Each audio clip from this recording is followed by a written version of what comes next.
Now on to Brussels, where anger is spilling into the streets after last week's terrorist attacks. Hundreds of anti-immigrant protesters rallied in the midst of mourners, leading to clashes with police. CCTV's Kate Parkinson is in Brussels following the developments. Kate, you were very close to these protests as they started.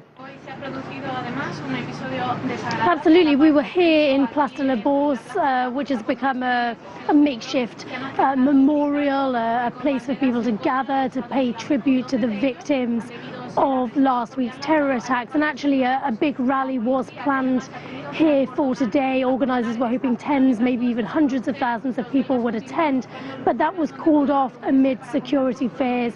Authorities said police are stretched too thin with the ongoing terror investigations, and a mass gathering would put pressure on resources. So actually it was only a few hundred people who were here, a very small gathering. It was very peaceful, very somber.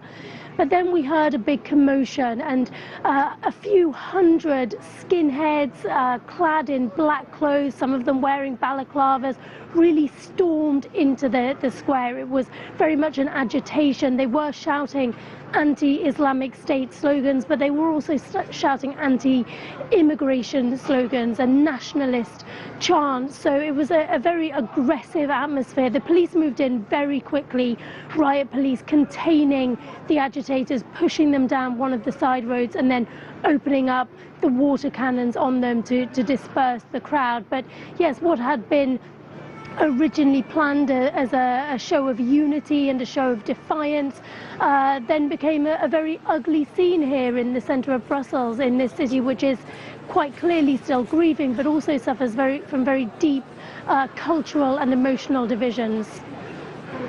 Hey, where does the investigation stand today?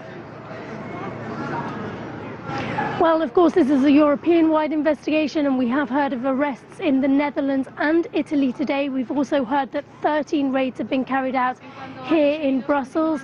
A number more people have been detained, taken into custody, and we now know that 3 people have been charged here in Belgium in relation to terror offences.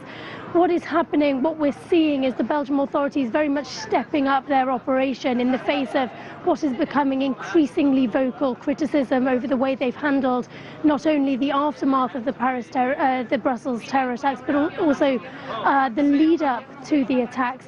Some of the criticisms we've heard is that investigators did not spend long enough questioning Salah Abdeslam, the Paris fugitive who was captured just days before the Brussels attacks. We've heard criticisms of the police. Apparently they didn't respond quickly enough and took too much time to arrive at the airport after the bombs had gone off. And in a very chilling detail, we heard, following the Interior Minister's grilling by lawmakers on Friday, that authorities had ordered for the metro station system to be shut down after the airport bombs went off. But that message apparently didn't get through to the metro operators, so the trains were still running on full service when, over an hour after the airport bombing, the metro bomb went off, killing more people. This is a very chilling detail that's leaving a lot of questions to be asked, and a lot of people saying it shows that really the Belgian security services are not effective enough. Kate Parkinson, thank you for the update live in Brussels.